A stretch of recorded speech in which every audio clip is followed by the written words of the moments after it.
First Samuel chapter 29, verse 2. As the Palestine rulers were leading out their troops in groups of 100 and 1,000, David and his men marched at the rear with King Achish. But the Palestine commanders demanded, "What are these Hebrews doing here?" And Achish told them, "This is David, the man who ran away from King Saul of Israel. He's been with me for a year. I've never found a single fault in him since he defeated to me." But the Philistine commander were angry, sending back. They demanded, "He can't go into the battle with us. But if he turns against us, is there any better way for him to reconcile himself with his master than by turning on us in battle?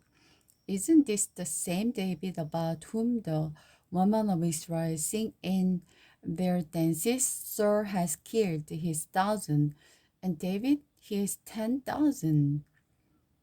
So Achish finally summoned David and his men.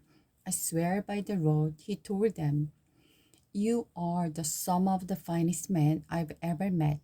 I think you should go with us." But the other Palestine rulers won't hear of it. "Please don't upset them, but go back quietly." What have I done to deserve this treatment?" David demanded. "Why can't I fight the enemy of my lord, the king?"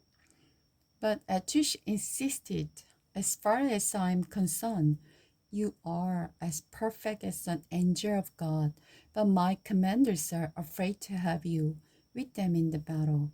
Now get up early in the morning and leave with your men as soon as it gets light." So David headed back into the land of the Philistine, where the Philistine army went on the Jazirs. David destroyed the Amalekites. 3 days later, when David and his men arrived home at their town of the Ziklag, they found that the Amalekites had made a raid into a Negev, had burnt Ziklag to the ground. They had carried off the women and children and everyone else but without killing anyone. But David and his men saw the ruins and realized that what had happened to their families. They wept until they could weep no more. David's two wives, Ahinoam of Jazer and the Abigail, the widow of the Nabal of the Carmel, were among those captures. David was now in serious trouble because his men was very bitter about losing their wives and children, and they began to talk of stoning him. But David found strength in the Lord his God. Then he said to Abiathar the priest, "Bring me the ephod." So Abinadab brought it. Then David asked the Lord, "Should I chase them? Will I catch them?" And the Lord told him, "Yes, go after them. You will surely recover everything that was taken from you." So David and his 600 men set out, and they soon came to the Besor brook. But 200 of the men was too exhausted to cross the brook. So David continued the pursuit with his 400 remaining troops. Some of the David's troops found an Egyptian man in the field and brought him to David. They gave him some bread to eat and some water to drink. They also gave him part of the big cake and 2 clusters of the raisin because he hadn't had anything to eat or drink for 3 days and nights.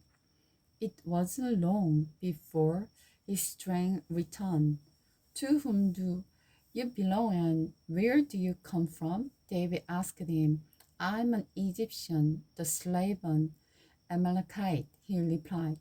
"My master left me behind 3 days ago because I was sick.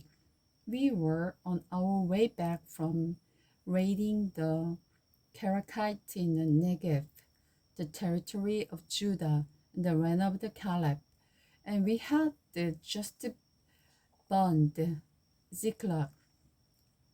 Will you lead me to them? David asked. The young man replied, If you swear by God's name that you will not kill me or give me back to my master, then I will guide you them.